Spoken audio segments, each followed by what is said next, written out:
Hello, Katden lovers and Katden followers! Another updates kung saan Mr. Alden Richard posted a video na may ka-date after nilang mamataan na magkasama. But before that, if you haven't subscribed yet to my YouTube channel, please don't forget to like, share, and subscribe at i-hit mo na rin ang notification bell for more showbiz updates. Bago tayo of course magpatuloy sa ating updates for today's video, nais ko pong pasalamatan kayo for always watching and trusting this channel. Thank you so much. At ngayong araw, pinasalamatan po ng personal ni Jenilyn Mercado at ni Mr. ng kanyang husband, na yung pagsuportang ibinigay ni Mr. Alden Richard sa pagpapablock screening nito ng kanilang pinakabagong movie na showing na ngayon sa lahat ng cinema, Sabi nga ni Miss Jenilyn, di naman daw kailangan gawin ni Alden ito, pero ginawa niya pa rin bilang pagpapakita nga ng suporta sa kanyang mga co-artists sa GMA Sparkle. So dahil dyan, plus points na naman itong si Mr. Alden. Ganun kasi siya talaga ka-generous lalo na sa mga co-actors and actresses niya. Pero alam niyo po ba na mas pinag-uusapan ngayon kasi kahit ano pong sira at kahit ano pa pong mga chismis na lumalabas, hindi pa rin nila madi-deny ang katotohanan na ang Katden ay malakas. Dahil maging po sa Netflix globally, sila pa rin po ang top non-English movie ng Netflix sa buong mundo, ang Pinoy romantic film na Hello, Love Again. This is the reason why napakaraming gustong sumira sa Katden dahil alam nilang hindi nila matitibag. Hindi nga lang sa mga sinihan naging patok ang second movie ni Cathryn Bernardo at Alden Richards, kundi pati nga rin sa nasabing streaming platform. Mula nang ipalabas ito sa Netflix noong Feb 13 ay agad-agad nga itong pumasok sa ika-6 na pwesto sa top 10 non-English movies global chart. Sa ikalawang linggo nitong streaming platform ay nanatili itong pasok at nakamit ang top 9 sa nasabing global chart. Kinabog nga ng Katden movie ang South Korean crime movie na Bogota, City of the Lost, na pinagbibidahan ng isa sa pinakasikat na South Korean actor na si Song Joong-ki.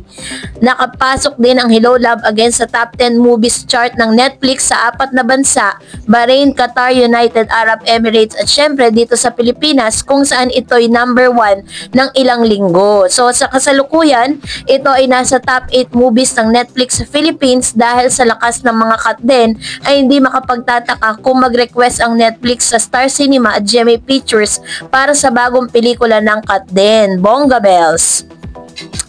And another good news dahil namataan nga itong si Miss Cathryn Bernardo and Alden Richards na magkasama. So marami pong nanghuhula kung ano ba ang ano bang event to. Kasi sa pagkakaunawa ko sa aking research, nakita ko po sa X na parang ito po isang preparation, parang nagaganapin po para sa kanilang nakapagkita sila sa boss na si Mr. Chan, yung may-ari po ng bench, dahil meron po silang biggest event this coming March, magaganap na po yan.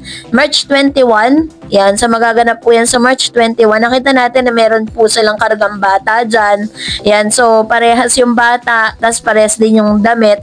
Pagkatapos nga itong mamataan, ito pong kaganapan na ito, na magkasama po sila, meron pong pinost si Mr. Alden Richards sa kanyang IG stories na kung saan yan, IG story niya yan, kumakain po sila ng steak. At alam naman po natin kung ano ang paborito ni Miss Cathryn. At talagang isa sa mga favorite niya yan, ganyang klase ng food. At the same time, alam niyo na pag food is life talaga si Miss Cathryn. Kaya nga sabi niya, 'di ba, todo yung kanyang exercise kasi todo rin siyang kumain. Mahilig talaga siya sa pagkain. So, yan po yung post ni Mr. Alden. Tapos, tinitignan ko kung sino yung kasama niya. Pero, parang may dumaan. Meron pong taong naka-black na damit. Tapos, yung relo, ganyan din.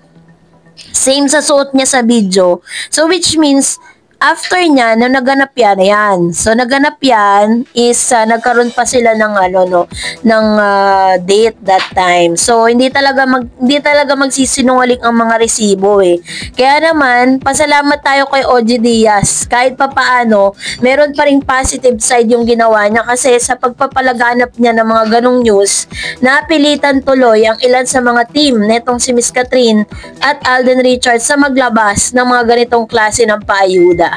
So, dahil dyan, narito naman ang ilan sa mga komento reaction po ninyo from our channel and from Facebook page. Una, sabi ni Ma'am si Annabel Garde, Hello, Miss Tareds. Ang sabi ni Mama Min, wag maniwala sa fake news. Basta, wag na lang maniwala sa mga toxic people. Very true.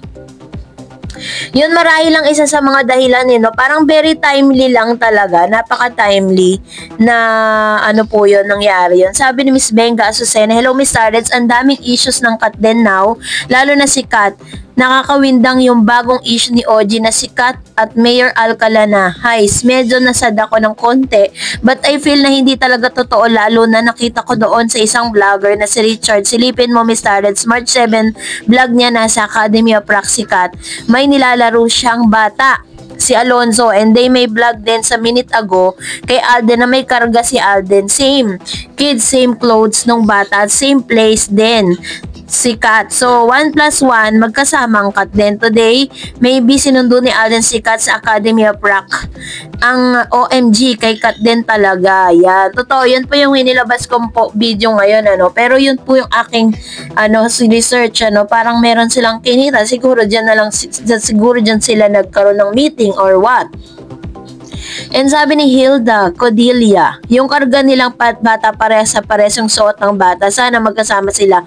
Hay, ang saya. Love you, Katen. Ayan. So, biruin po ninyo sa gitna ng issue na kumakalat, biglang lumabas yung mga ganitong paayuda ng Katen. So, ito po isang simbolo lang, o ito po isang signal na parang gusto nilang sabihin sa everyone, sa lahat po ng mga supporters nila, na wag basta-basta maniniwala. Sabi ni Trish, ang gulo ng mga chismosa, okay lang kung sinong mahalin ni Kat. Support pa rin ako sa Kat din. Bahala kayo dyan.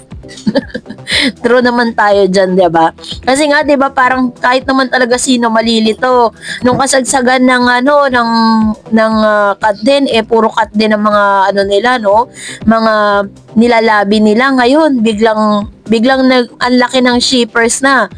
Ang laki ng inilabas nilang balita na yan. Syempre, diba, may mga agad-agad maniniwala sa mga ganyan.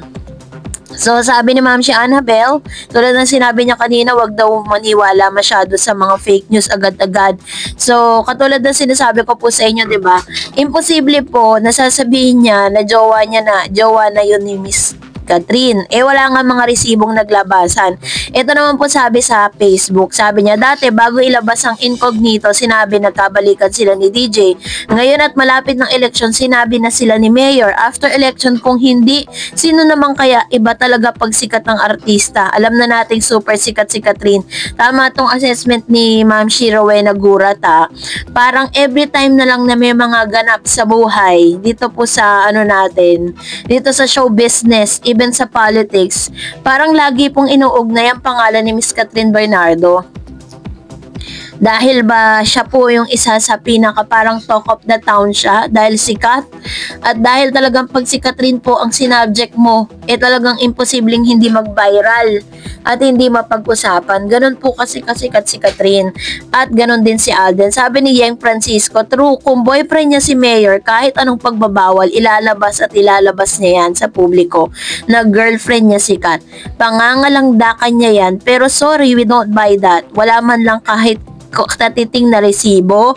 Diba? Tulad na sinabi ko po sa akin last update, diba? Kung totoong girlfriend niya yan, napaka-unfair naman kay Catherine kung itatago lang siya netong si Mayor Alcala, tapos hindi ka magiging proud na girlfriend mo ang isang superstar ng kanyang henerasyon. So, that's it for today. For more videos and updates, please don't forget to like and subscribe, and please don't forget to follow my Facebook page, Dar Eds TV. God bless everyone!